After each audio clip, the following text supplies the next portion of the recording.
Hey folks, this is Kalani. We are 1 week closer to the Dragonflight release date, which means another week of beta updates. This week we have a long list of class balance changes, so lots of buffs, lots of nerfs, and some good old Blizzard balance tuning. Hopefully no one gets majorly left behind this time, and with how many changes we have this week, we know for sure that we're in that end game tuning stage. We also have some updates for the Mythic plus keystone system, including a change to how loot is going to scale with keystone level. The keystone level where max rewards are available has also been increased, and we can just earn better rewards overall. The new seasonal affix has also been data mined, so we'll touch on that too. Now before we jump in, be sure to hit up that like button and subscribe so you never miss another video. Let's kick things off with the class changes, because I know you love to see who got nerfed, who got buffed, and how classes are shaping up overall. There's a lot to go through, so let's zoom through these buffs and nerfs, starting with the Death Knights. For Blood, Heartstrike now generates 15 runic power, up from 10, and that's about it, I'm afraid, but at least it's a buff and not a nerf.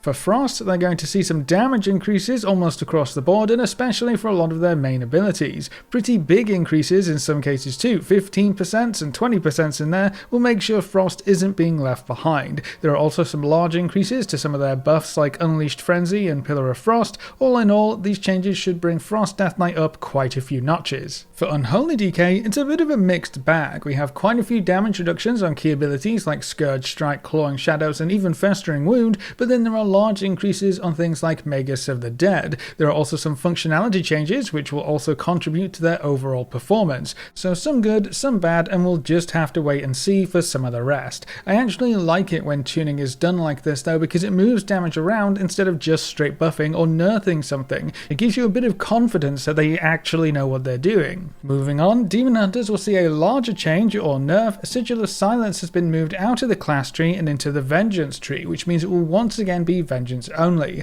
That's a bit disappointing. DPS Demon Hunters bringing in an AoE silence would have been quite good. There's a new talent in its place, Soul Sigils. Afflicting an enemy with a sigil generates a lesser soul fragment, and then a few class talents have been moved around to accommodate these changes. Moving on to the Druids, we have a whole bunch of changes. To start with, the Furor talent has been removed, thankfully. That's been replaced with a new talent that builds up healing to deal damage if you're a Resto Druid, or builds up damage to do some extra healing for everyone else. Definitely not going to be as impactful as that Furor talent used to be. Then we come to the balance changes. A lot of these were actually hotfixed in last week mid-raid testing, which was interesting. The main goal seems to be to reduce overall astral power generation, because it was in a bit of a crazy state previously. So no more astral power on free stellar flares, shooting stars happens less often. It's a lot of little nerfs to try and bring balance back down a bit, but they still remain in a very strong place. So I would actually expect further tuning changes to balance druids very soon. For Feral Druid, it's again a bit mixed. A lot of specific spells have been changed, Rip damage increased, Ferocious Bite damage decreased, but then we also have an aura type change where lots of abilities have been reduced by 10%, so that's going to offset some of those other damage buffs,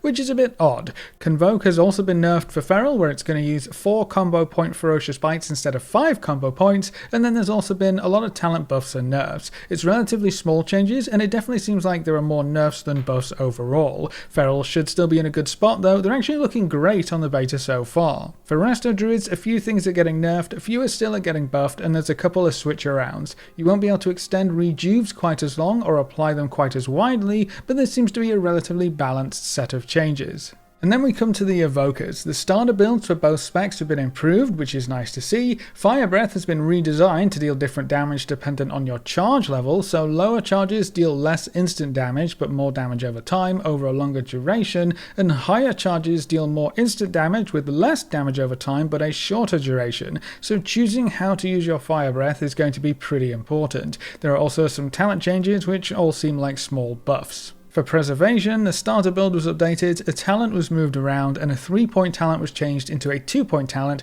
so not too much in the grand scheme of things. Mages are next. We finally have portals and teleports to the new areas, and a big nerf to Frostbolt damage in PvP. Arcane has also seen a lot of talent shift arounds, which is surprising considering we were told we wouldn't see many more talent changes, and then Fire also had a quick talent shift as well. For monks, Mistweavers saw some minor buffs to their healing and some larger buffs for their damaging abilities, besides Blackout Kick anyway, which was taken down a notch, and Windwalkers have a couple of notes in here too, but they all seem to be minor bug fixes rather than actual tuning changes. Priests are coming in with quite a few changes. 2 class tree rank 2 nodes have been removed and their functionality is now just baseline. Mind Blast's damage was increased massively for Disc Priests, and then Shadow has a whole list of changes as well, including their talent tree being rearranged. A lot of cooldowns no longer scale with haste, their insanity generation seems to have taken a hit, along with some key damage abilities being nerfed, but towards the end we start seeing some buffs, including big buffs to damage, increases on Mind Spike, so they might be trying to shift playstyles around. Hopefully the buffs balance out the nerfs, but there's a lot going on here, so this could change up Shadow Priest talent picks quite a bit. For the rogues, instant poison has been nerfed and Outlaw has a lot of changes. Restless Crew was removed, which is a bit disappointing, but I guess they really didn't want to try and balance that new effect, so no more group-wide cooldown reduction, I guess. There's a new talent, some stuff was made baseline, and talents have shifted around a bit. There's also a slight nerf for sub-rogues thrown in there as well. Now for Shamans, they only have one change, but it could end up being quite important. Wind Fury totem functionality has been adjusted for offhand attacks. Offhand attacks can trigger offhand Wind Fury attacks, which are also treated as auto attacks, which means they can trigger anything that offhand auto attacks can trigger. Wind Fury totem extra attacks will also now never miss, and there's a buff for Ascendants baked in there as well for enhancement. Some cool changes overall, which will make the totem more valuable in melee groups. Warlocks get almost nothing this time, I'm afraid, just a quick update to Nightfall. And then Warriors are last but not least. Oddly enough, Warriors are the only ones who get some developer notes to explain some of the changes in their intent, which is always nice to see. There are quite a few nerfs throughout the general tree, nothing too crazy, but they are going to add up to an overall nerf by the looks of things, with a buff at the end for Shockwave for Prot Warriors. For arms specifically, there are again small nerfs across multiple areas of the class. It's nothing huge, but some of them will have a knock-on effect for other abilities, I'm sure. And then for Fury, there are some bug fixes, some nerfs for Whirlwind, alongside some buffs for both Raging Blow and Crushing Blow.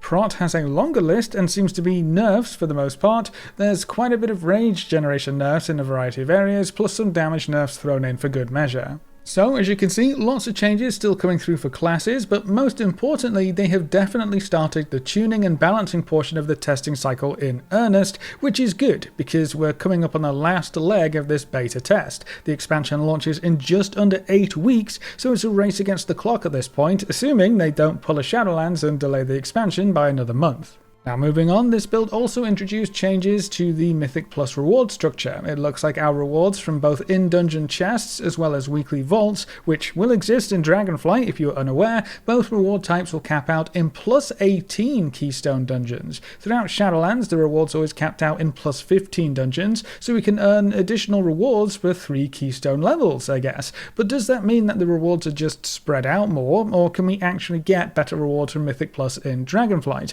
Well, let's compare them.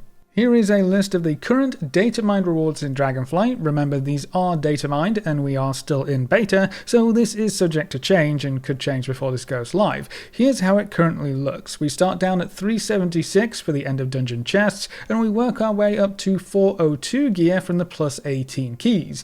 As for the weekly rewards, they're going to start at 382 and go all the way up to 418 for the plus 18 cap. Now that's fine and dandy, but without a comparison we don't really know what these item levels mean, so let's go to Raid Gear. Raid Gear has always been the main comparison for Mythic Plus rewards anyway, so let's do that. Normal Raid Gear in Dragonflight Season 1 is going to be item levels 389 to 398. There's a lot more variance this time, so the first bosses drop 389 and the last bosses drop 398, with some item levels in between as well. Heroic Raid Gear is item level 402 to 411, and then Mythic Raid Gear is 415 to 424.